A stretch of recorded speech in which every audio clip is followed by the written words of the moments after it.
Жесир аялдар бактылуу жашайбы? Же ар дайым кордукта, ар дайым бут тепкинин астында, кем жетпегениге кем сөз, жетпегениге акыл болуп, төмөн болуп жашап өлүп кетеби? Алар үчүн бактылуулук барбы деген суроонун негизинде. Биринчиден, жесир аялдарга Аллах ыраазы болсун деп айтам.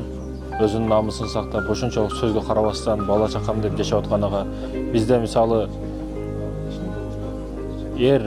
ажырашып кете турган болсо башка үйлөнүп алат, бирок көп энелер баатыр эне болуп чыгып келет да. Балаларын башка күйөөгө чыкпастан, башка ата, өгөй ата бар, өгөйлүк кылат деп, өздөрүнүн баласын Россияга иштеп, башка жерде иштеп, эркектер жете албаган нерселерге жетип, үйдү дагы алып, балдарын келечегин ойлоп аткан апаларга Аллах ыраазы болсун.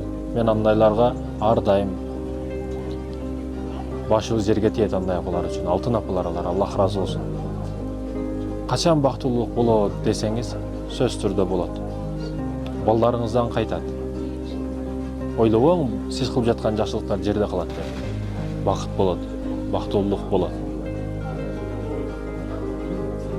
Чындыгында ушундай да.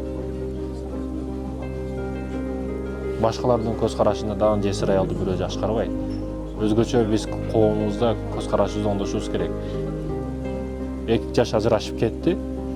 Эркек мындай десе ага ишенишет, бирок аял мындай десе ишенишпейт да.